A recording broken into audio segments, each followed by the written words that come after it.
Hiniling ng asawa ni Vice President Sara Duterte na si Attorney Man Scarpio sa Quezon City Regional Trial Court na pigilan ang paglalabas ng income tax returns sila ni Duterte sa House Justice Committee.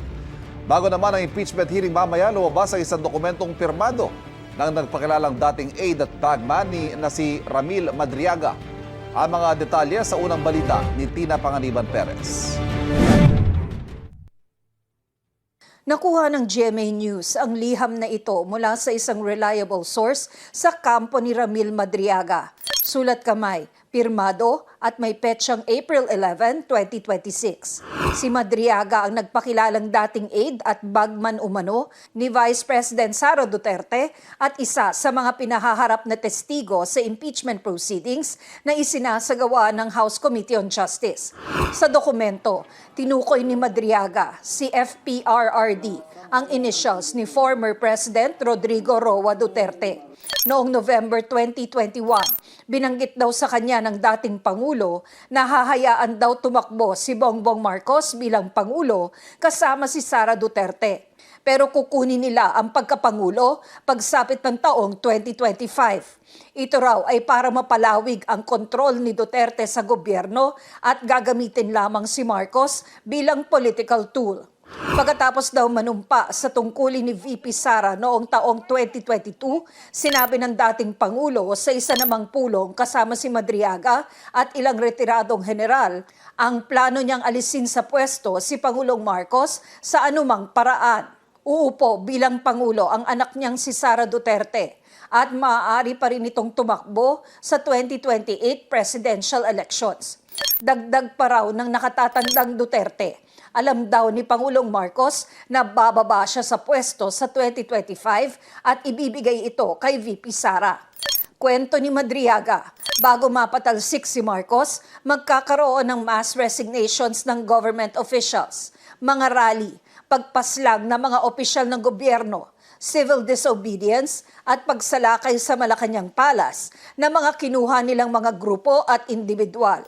Ito raw ang assignment ni Madriaga, ang mag-recruit ng mga makikibahagi, kabilang ang mga kriminal at kahit mga sindikato. At kapag nagkakagulo na, ito raw ang magiging daan para magsagawa ang militar ng kudeta.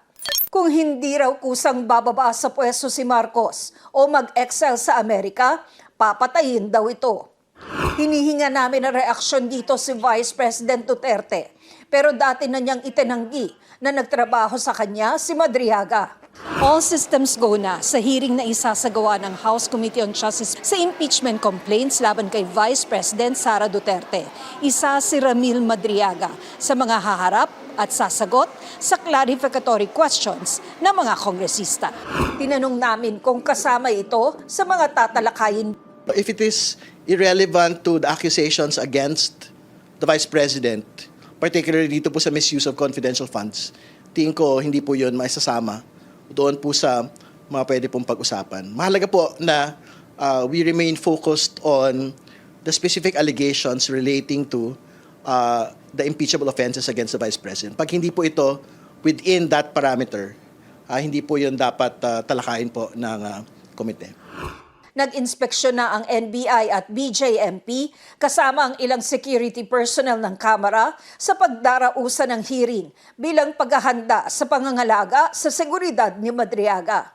May natanggap naman ang House Committee on Justice na kopya ng petisyon ng asawa ng bise na si Attorney Man Scarpio na humihiling sa Quezon City Regional Trial Court na pigilan ang paglalabas ng income tax returns nila ng bise sa impeachment hearing. Maliban daw kasi sa walang jurisdiksyon ng House Committee on Justice, labag din daw ito sa right to privacy ni Carpio na walang kinalaman sa impeachment. Pero kinontra ito ni Ridon. Hindi po yung totoo. Kasi ITRs are public documents. Kailangan pong makita kung meron po bang unexplained wealth ang atin pong pangalawang Pangulo. Ito ang unang balita. Tina Panganiban Perez, GMA News.